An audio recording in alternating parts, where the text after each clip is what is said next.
तो हमारे पास जी after lipolysis 2 products आती हैं, एक ग्लिसरॉल का मॉलिक्यूल और 3 फैटी एसिड्स।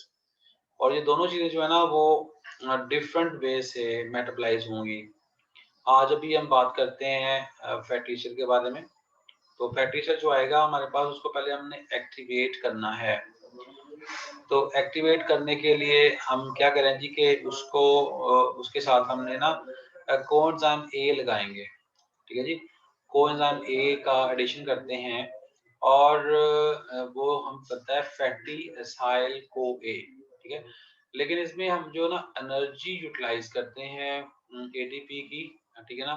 लेकिन फॉस्फेट रिक्वायर्ड नहीं करते हैं। यहाँ पे आप देख भी रहे होंगे, ये वाला जो आपका रिएक्शन है, जहाँ पे मैं कर्सर कर रहा हूँ, तो यहाँ पे एटीपी यूज़ किया है और 2 इनऑर्गेनिक फॉस्फेट्स जो है ना, वो आपको मिले हैं, साथ एएनपी मिला है। इसका मतलब ये हुआ कि फॉस्फेट हमने इसके अंदर ऐड नहीं किया, बल्कि फॉस्फेट की हमने सिर्फ बॉन्ड एनर्जी को यूटिलाइज किया है for adding up coenzyme A. तो इस तरह से फैटी एसिड को हमने फैटी एसाइल को ए के अंदर कन्वर्ट कर लेना है, ठीक है? तो ये इसकी हो गई है एक्टिवेशन, ठीक है? फैटी एसाइल कोए जो है उसकी हमने क्या कर लिया है, एक्टिवेशन कर ली है।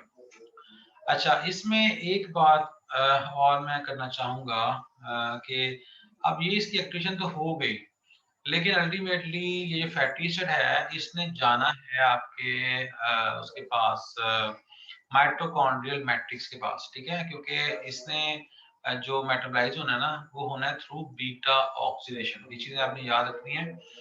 बीटा ऑक्सीडेशन के अंदर ये होगा और बीटा ऑक्सीडेशन जो हो रही है वो हो रही है आपकी मैट्रिक्स के अंदर, ठीक है?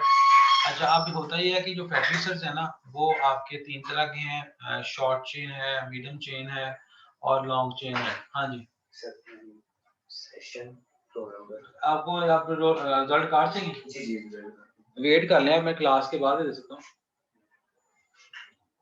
ठीक है ना? और दूसरी बात है सिग्नेचर के बगैर वो वैलिड ना मैडम जा चुकी हैं, टाइम अब फिर हमने 4 बज गए, या कल चक्कर लगा लें, कल आके ले लीजिएगा, कल 10 बजे आ जाए। अच्छा जी, फैटी एसिड को हमने क्या कर लिया, एक्टिवेट कर लिया, फैटी सेल कोई बन गया। और 3 तरह के फैटी एसिड होते हैं, शॉर्ट चेन होते हैं, मीडियम चेन होते हैं और लॉन्ग चेन फैटी एसिड होते हैं, ठीक है? ये जो होते हैं ना आपके शॉर्ट चेन फैटी एसिड, वो क्रॉस कर लेते हैं आपकी जो माइटोकॉन्ड्रियल मेम्ब्रेन को। लेकिन जो लॉन्ग चेन है और जो मीडियम चेन है, ये जो है ना उसको उस तरह से क्रॉस नहीं कर सकते। इसलिए इनको एक कैरियर की ज़रूरत होती है, एक कैरियर की रिक्वायरमेंट होती है। तो उस कैरियर को हम यहाँ पे पहले कर लेते हैं। उसके लिए कैरियर जो है ना वो है कार्निटीन है, ठीक है ना?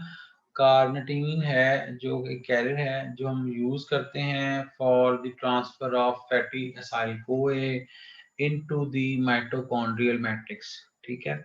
तो यहाँ पे जरा गौर से देखिएगा, ये यहाँ पे आपके पास जो है ना ये जो ये इनर मेम्ब्रेन है जी, ठीक है? ये इंटर मेम्ब्रेन स्पेस है और ये आपकी मैट्रिक्स है, ठीक है? तो आउटर मेम्ब्रेन को इससे क्रॉस कर लेता है, लेकिन जो इनर मेम्ब्रेन है उसको क्रॉस ये नहीं कर सकता, ये जो फैटी सेल को ये है, ठीक है?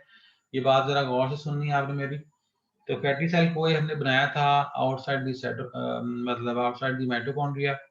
इसको हमने लेके जाना है with in the matrix. Matrix में क्या हो रहा है जी, बीटा ऑक्सीडेशन हो रही है। इसके लिए हम कार्निटीन जो ट्रांसफरेज सिस्टम जो है ना उसको हम बात करेंगे उसकी, क्योंकि वो फैटी एसाइल कोए को मैट्रिक्स में सेंड करता है। तो होगा क्या कि हमारे पास जो ना फैटी सेल कोए आ गया जो कि लॉन्ग चेन फैटी एसिड से बना हुआ है, ठीक है? तो यहाँ पे ना 2 तरह के एंजाइम हैं जी, एक है जी कैट 1 और एक है जी कैट 2, ठीक है?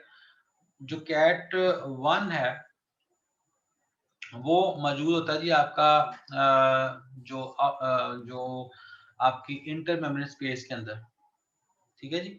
जैसे कि आपका यहाँ पे लिखा भी हुआ है, ये यहाँ पे अगर आप उसको देखेंगे कि the active fatty cell is joined covalently to carnitine at the cytoplasmic side of the mitochondrial membrane by the transferase enzyme carnitine acyl transferase।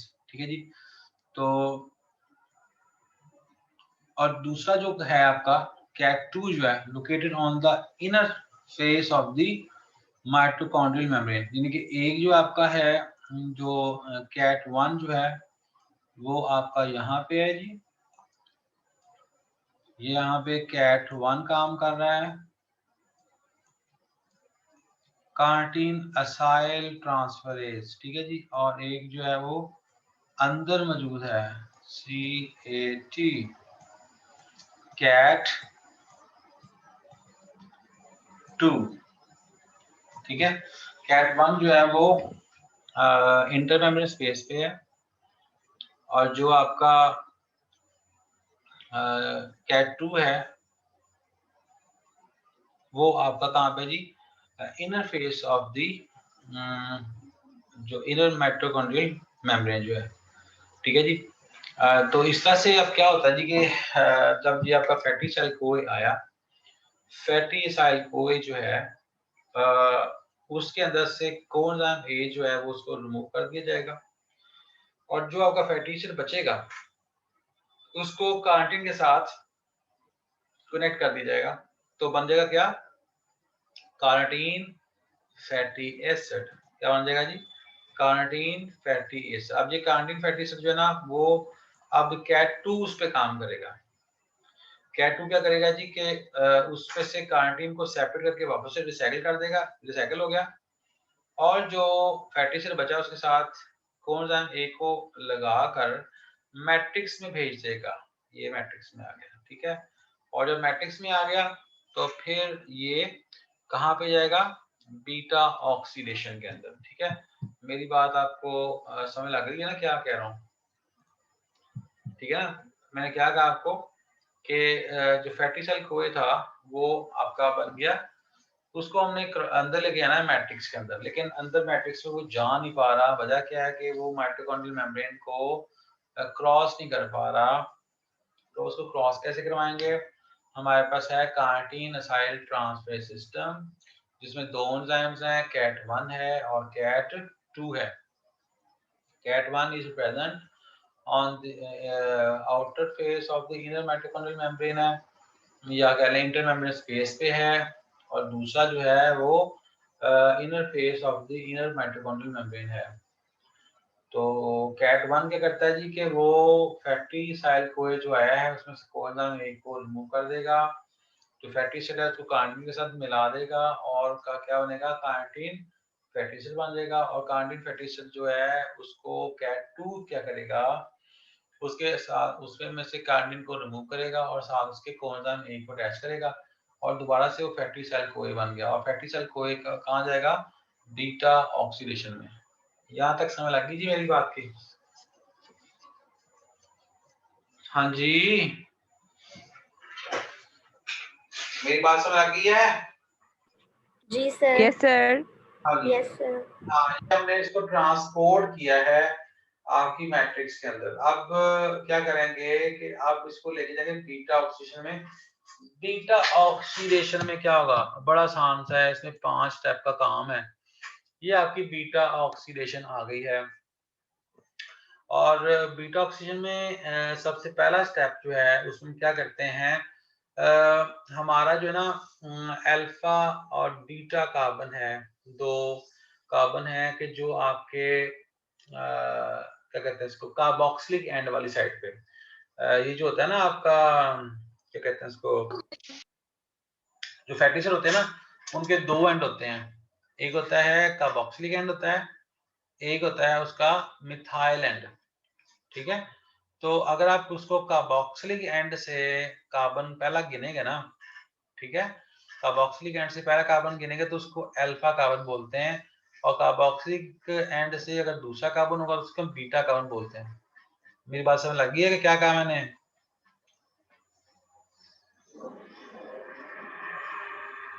हाँ जी, लग गई ना गई? तो कार्बोक्सिलिक एंड से जो पहला कार्बन है उसको हम अल्फा कहते हैं, और कार्बोक्सिलिक एंड से दूसरा कार्बन उसको हम बीटा कहते हैं। तो यहाँ पे जो अल्फा बीटा कार्बन है इसके दरमियान जो बॉन्ड है, ठीक है, इसको हम इसमें से हम ना क्या करेंगे, हाइड्रोजन्स को रिमूव करेंगे।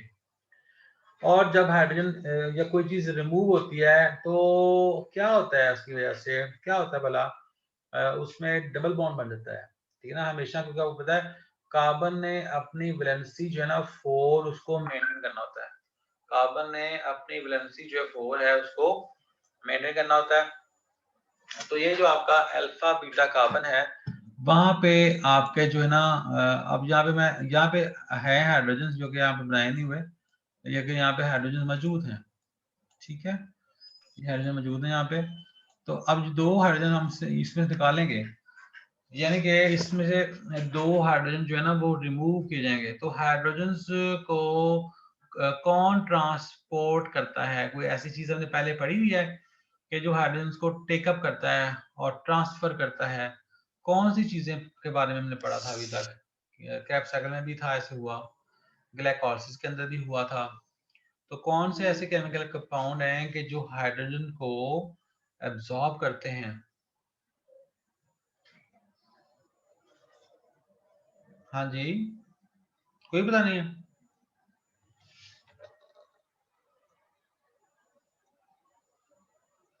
बोलते नहीं।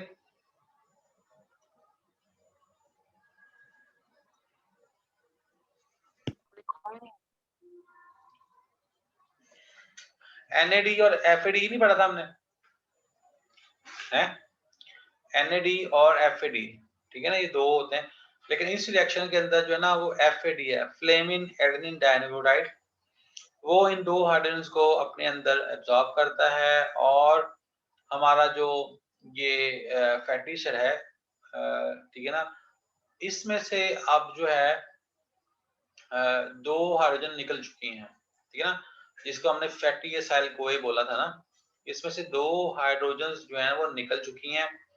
अब जाहिर सी बात निकल गई हैं, तो अब कार्बन की वैलेंसी को बैलेंस करने के लिए यहाँ पे डबल बॉन्ड बन जाएगा। तो वही होता है कि अल्फा और बीटा जो है ना, यहाँ पे बॉन्ड था अल्फा बीटा कार्बन के दरमियान, वो अब डबल बॉन्ड में कन्वर्ट हो गया, यहाँ पे नजर आ रहा होगा आपको, ठीक है। और ये काम किस एंजाइम ने किया है? ये असाइल कोए डिहाइड्रोजिनेज, या इसको ये लिख सकते हैं अपना फैटी असाइल कोए डिहाइड्रोजिनेज, ठीक है ना। और ये जो FAD है जब इलेक्ट्रॉन ट्रांसपोर्ट चेन में जाएगा तो कितने ATP देगा? कितने ATP देगा जी? सारे लगभग सो गए हैं, आवाज नहीं 2 आ ATP हाँ 2 जी, ATP तो ये 2 ATP देगा। और चूंकि अब हाइड्रोजन निकाल लिया तो एंजाइम का नाम है फैटी असाइल कोए डिहाइड्रोजिनेज। और यहाँ पे हमारे पास जो है ना वो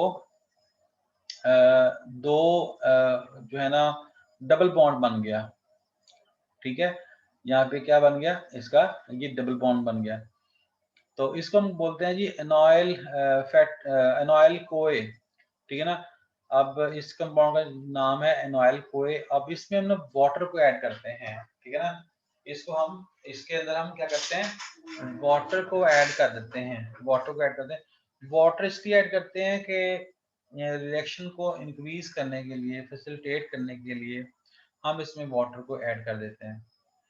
अब जो वाटर है वो इसका जो ऐड हुआ है, आप देखें तो उसकी वजह से अब जो आपका डबल बॉन्ड था वो सिंगल बॉन्ड में कन्वर्ट हो गया। मींस कि अब उसके अंदर जो है ना जो डेफिशिएंसी थी वो पूरी हुई और ये अब सिंगल बॉन्ड बन गया है, ठीक है। अब वो जो वाटर हमने ऐड किया है वो आपको नजर भी आ रहा होगा कि किस जगह पे हमने ऐड किया है। ये हाइड्रोजन पहले थी हमारे पास, ठीक है जी। तो ये अब क्या हुआ है जी कि आपका जो इस प्लेस पे ये जो आपके 2 आपके थे, आप कह लें कार्बन नंबर, ये अल्फा और बीटा कार्बन जो था, वहां पे गौर करें तो हाइड्रोजन यहाँ पे लग गया आपका, ठीक है। और दूसरा जो है ना आपका इस साइड पे लगा। तो ये इस तरह से आपका जो है ना वाटर जो है ना वो ऐड किया हमने यहाँ पे।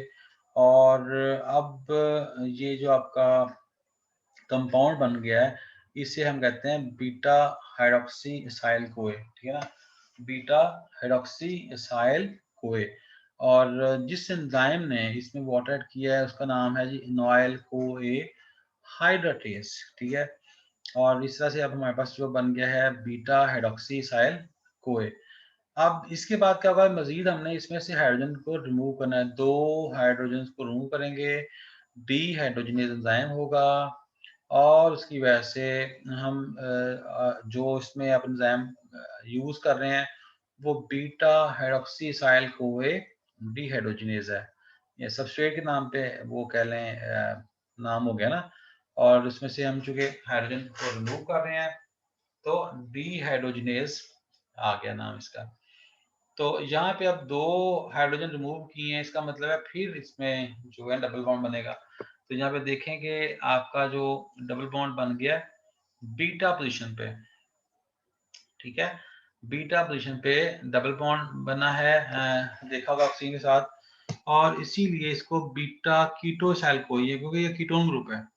तो बीटा कीटो इसाइल कोए बन गया, ठीक है, बीटा कीटो इसाइल कोए। इसके बाद आखिरी स्टेप आता है। आखिरी स्टेप में क्या होता है जी कि हमारा एक एंजाइम है, उसका नाम है जी एसिटाइल ट्रांसफरेज। एसिटाइल ट्रांसफरेज या इसको थायोलेज भी कहते हैं। ये क्या करेगा जी, इसमें से ना जो 2 कार्बन को रिमूव करेगा, यानी कि इसमें से एसिटाइल कोए को रिमूव कर देगा, ठीक है। एसिटाइल कोए को रिमूव कर देगा और जो आपका कोएंजाइम ए है उसको अटैच कर देगा बाकी जो फैटी एसिड बचेगा उसके साथ, है ना। ये आपको नजर आ रहा होगा कोएंजाइम ए, ठीक है। तो ये आपका जो बाकी बचेगा फैटी एसिड जो फैटी एसिड का जो बचा है हिस्सा उसके साथ कोएंजाइम ए लग जाएगा और वो दोबारा से फिर से नेक्स्ट बीटा ऑक्सीजन में चला जाएगा। और जो आपका एसिटाइल कोए है वो चला जाएगा क्रैब साइकिल के अंदर, क्योंकि आपको पता है कि जो आपका एसिटाइल कोए है ये इसने क्रैब साइकिल में जाना होता है। क्रैब साइकिल में जाकर इसने 12 एटीपीज प्रोड्यूस करने हैं। इस तरह से आपका जो फैटी एसिड है वो बार बार जो है ना वो कहते हैं इसको बीटा ऑक्सीजन में क्या चलता रहता है। और उसके एक जो साइकिल के कंप्लीशन के बाद हमें एक एसिटाइल कोए मिलता है और इसकी वजह से एक क्रैब साइकिल जो है ना वो चलेगा। इस तरह से अगर हमारे पास 16 कार्बन का कंपाउंड है, अगर हमारे पास 16 कार्बन का कंपाउंड है तो उसको मुकम्मल तोड़ने के लिए हमें हमें कितनी दफा बीटा ऑक्सीडेशन पे जाना पड़ेगा। मैं आपकी आसानी के लिए यहाँ पे बल्कि मैं व्हाइट बोर्ड निकाल लेता हूँ, व्हाइट बोर्ड पे ज़रा बेहतर होगा। तो मैं यहाँ पे 16 कार्बन बनाना चाहूँगा। 3 है, 4, 5 हो गए, 6, 7, 8 हो गए, 9, 10, 11, 12, 13 जी, 14 और ये हुआ 15। तो मैंने जैसे कहा कि 2 कार्बन एक बीटा ऑक्सीजन में निकलते हैं, तो क्या हुआ, एक बीटा ऑक्सीजन ये हो गई, ठीक है, दूसरी ये हो गई, ठीक है जी, तीसरी ये हो गई, चौथी हो गई, पांचवी हो गई, छठी हो गई, ठीक है ना। 1 2 3 4 5 6 7 8 9 10 11 12 13 14 और 16 मानी थी मैंने ना। और ये तो कितनी दफा बीटा ऑक्सीजन हमने की है, 1 2 3 4 5 6 7। तो इसका मतलब है कि 16 कार्बन वाला जो कंपाउंड है ना, 16 कार्बन वाला कंपाउंड जो है ना वो 7 दफा बीटा ऑक्सीडेशन में जाएगा, ठीक है ना। अक्सर बच्चों को कंफ्यूजन किया है कि 16 कार्बन वाला तो 8 दफा जाना चाहिए, लेकिन ऐसा नहीं है। उसकी वजह पता क्या है कि आखिरी जब बीटा ऑक्सीजन होती है ना, उसमें हमारे पास 4 कार्बन बचे हैं, ठीक है ना। उसमें हमारे पास ना उसके अंदर हमारे पास 4 कार्बन बचे हैं, ये देखें 4 बचे हैं। तो जब उसमें हम करेंगे बीटा ऑक्सीजन करेंगे तो वो 2-2 का पेयर बन जाएगा, मजीद हमें करनी नहीं पड़ेगी बीटा ऑक्सीजन, इसलिए यहाँ पे 7 होंगे, ठीक है ना। और 7 बीटा ऑक्सीजन का मतलब है कि 7 क्या बनते हैं, एसिटाइल कोए, ठीक है जी। 7 क्या बनते हैं जी, एसिटाइल कोए बनते हैं। और 7 एसिटाइल कोए का मतलब है 7 क्रैब साइकिल। और 7 क्रैब साइकिल का मतलब क्या है, हमारे पास 7 मल्टीप्लाई बाय 12 ATPs, ठीक है। तो 84, ठीक है जी। तो 84 आपको मिलते हैं ATPs अगर आप 16 कार्बन के कंपाउंड को आप बीटा ऑक्सीडेशन में से गुजारते हैं और फिर वो जो है क्रैब साइकिल में जाता है, ठीक है ना।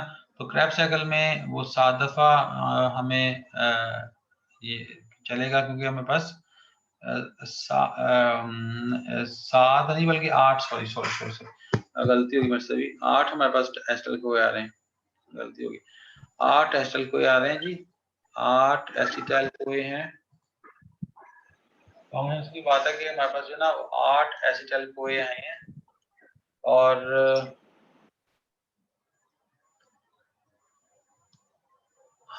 16 कार्बन वाले से 8 मिलते हैं जी, और 8 का मतलब हुआ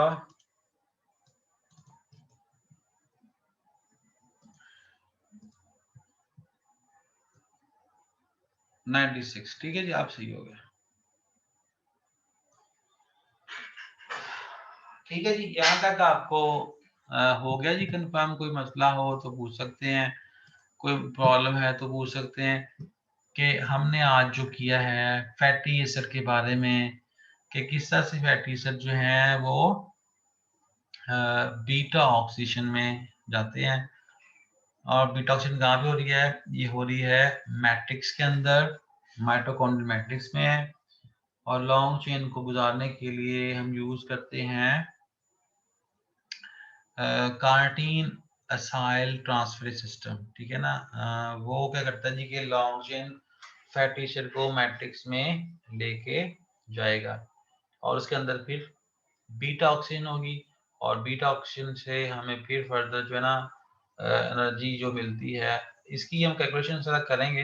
पहले इसको जरा कंप्लीट कर लें सारा जो है, उसके बाद हम इसकी एनर्जी कैलकुलेशन करेंगे कि हमें कितने ATP मिलते हैं टोटल फैटी एसिड से, कितने मिलते हैं ग्लिसरॉल से, और ओवरऑल हमें ट्राइग्लिसराइड से कितने ATP मिलते हैं।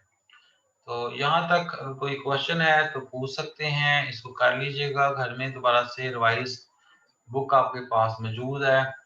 अगर कोई क्वेश्चन होगा तो आप व्हाट्सएप पे पूछ लीजिएगा, ठीक है जी। तो आज के लिए इतना भी काफ़ी कर लेते हैं, मतलब भाई काफ़ी होगा, तो बाकी इंशाल्लाह कल करते हैं। कल क्लास ले लें हम आपकी।